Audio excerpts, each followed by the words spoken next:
Como vimos, atualmente a regulamentação cambial é muito mais flexível. Houve épocas em que o país vivia uma situação muito mais desconfortável do ponto de vista do seu balanço de pagamentos.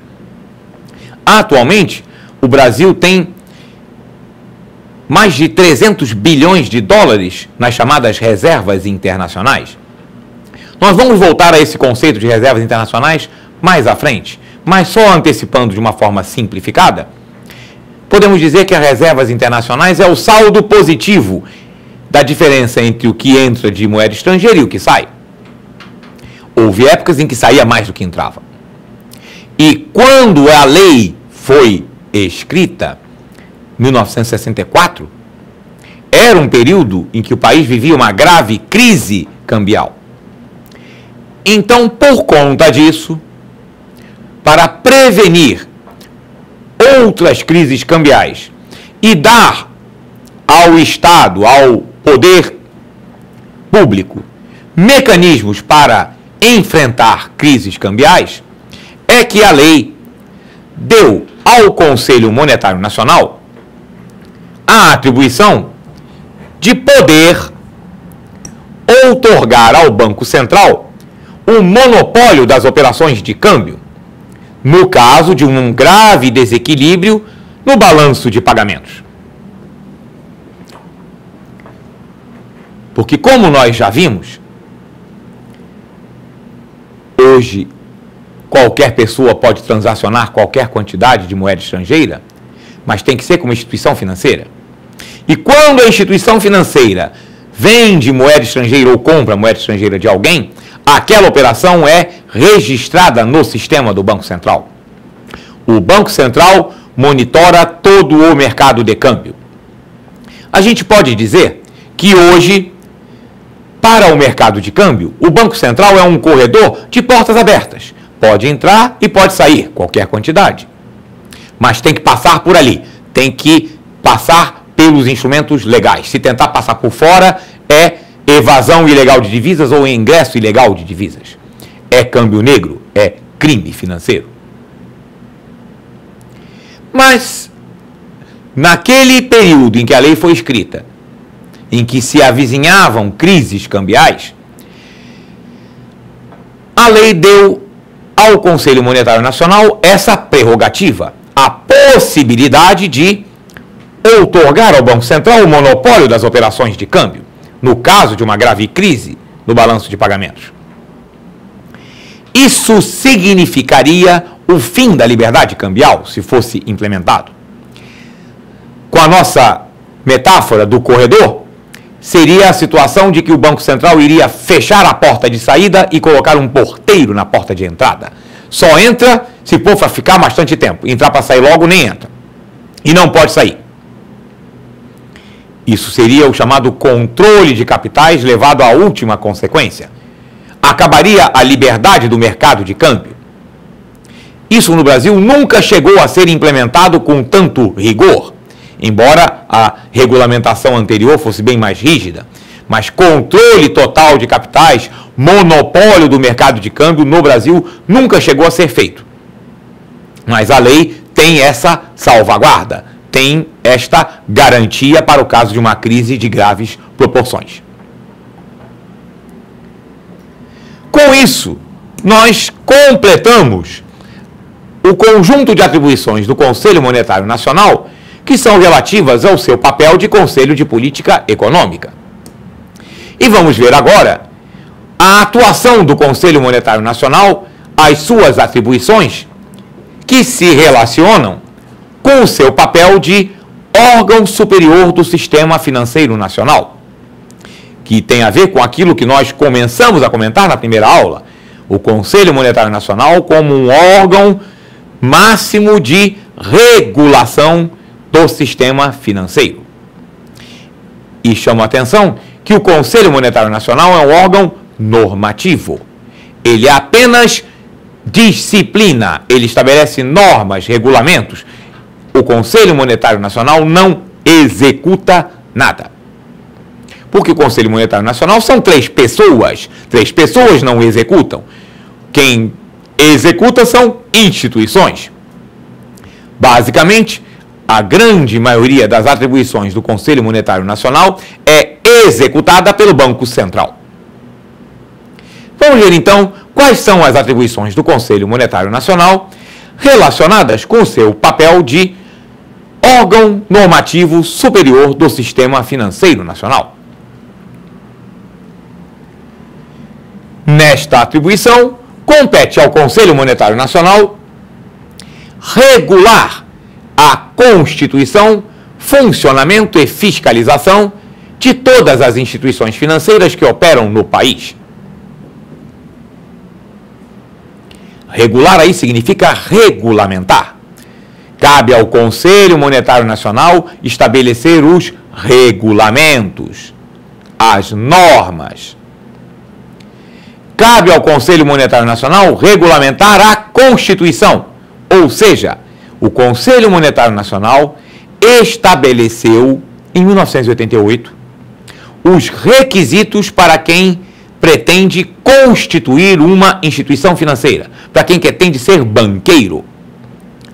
Para ser banqueiro, o primeiro pré-requisito é ter dinheiro. Ninguém fica rico sendo banqueiro, fica mais rico, porque é necessário ter capital para fazer frente aos riscos que a instituição corre. E quanto mais complexa é a instituição, maior o capital mínimo exigido.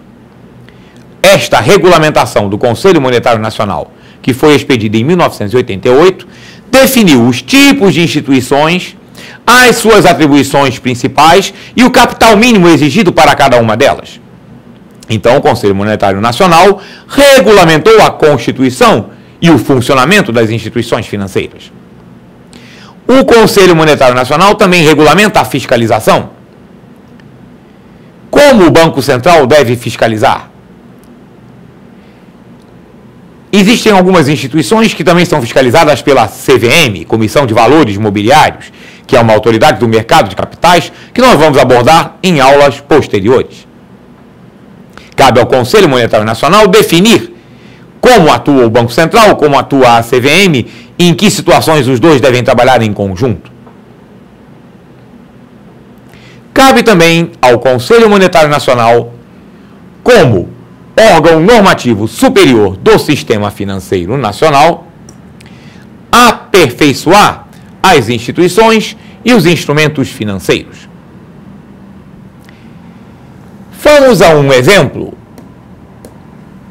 de uma ação do Conselho Monetário Nacional que significou um grande aperfeiçoamento do sistema financeiro.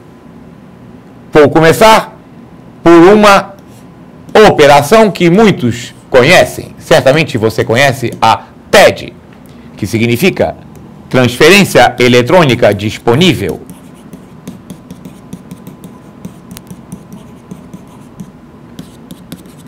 Essa transferência passou a ser possível a partir de 2002.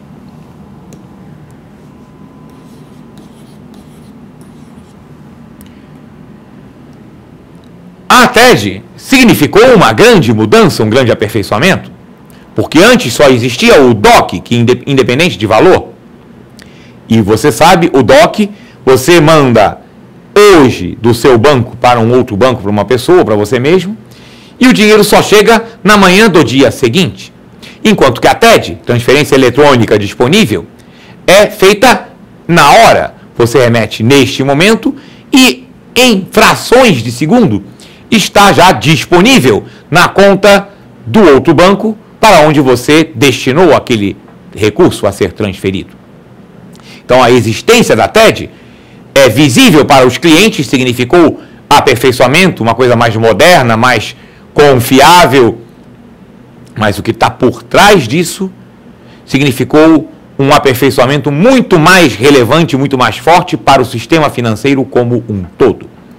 Porque a TED só foi possível a partir de 2002, porque neste ano entrou em operação um novo sistema de pagamentos brasileiro.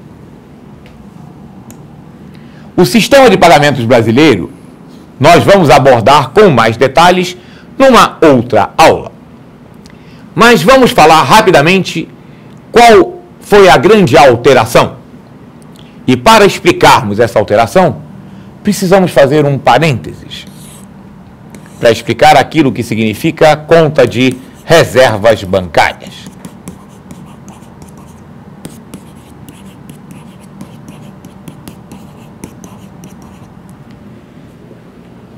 Reservas bancárias é o nome da conta que os bancos têm no Banco Central. Todo banco tem uma conta de reservas bancárias no Banco Central. Pelo menos todo banco que capta depósito à vista, obrigatoriamente, tem uma conta de reservas bancárias no Banco Central. Banco não pode ter conta em outro banco. Banco tem conta no Banco Central. O Banco Central é o banco dos bancos.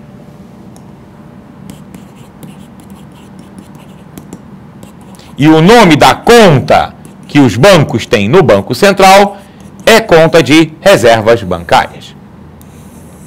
Essa conta não pode ter saldo negativo. O Banco Central não dá cheque especial para banco nenhum. Entretanto, até 2002, o Banco Central não tinha interligação no sistema do Banco Central com o sistema dos bancos.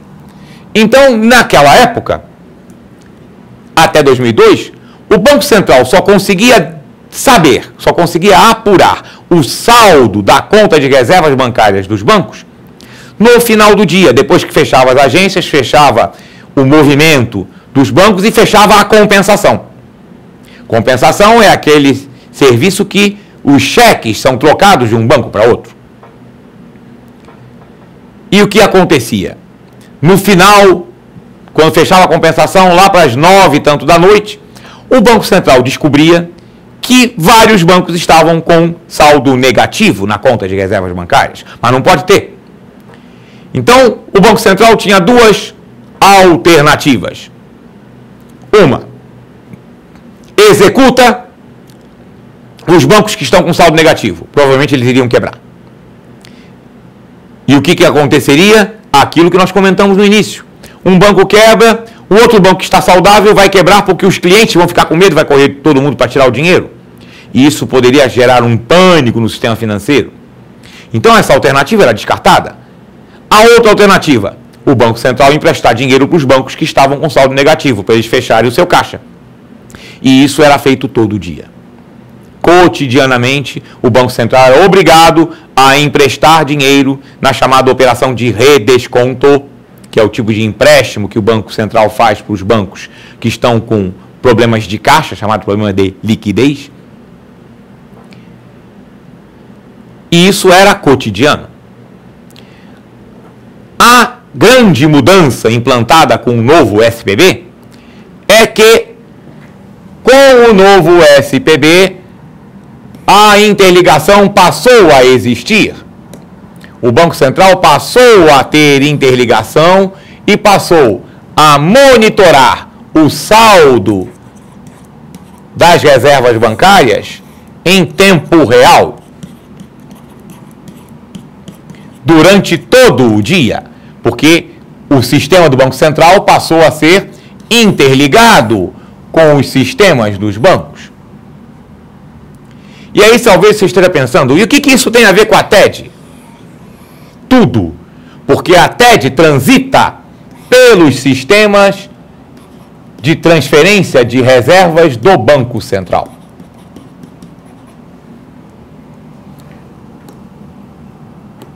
Esse sistema de transferência de reservas é o sistema que transfere recursos de uma reserva bancária para outra. E quando um cliente manda uma TED da sua conta para outro cliente de outro banco, além de debitar da conta do cliente e creditar na conta do outro favorecido, debita das reservas bancárias do cliente, do banco que o cliente tem conta, e credita na reserva bancária do banco favorecido. E se o banco que o cliente tem conta não tiver saldo suficiente naquele momento, a TED não vai.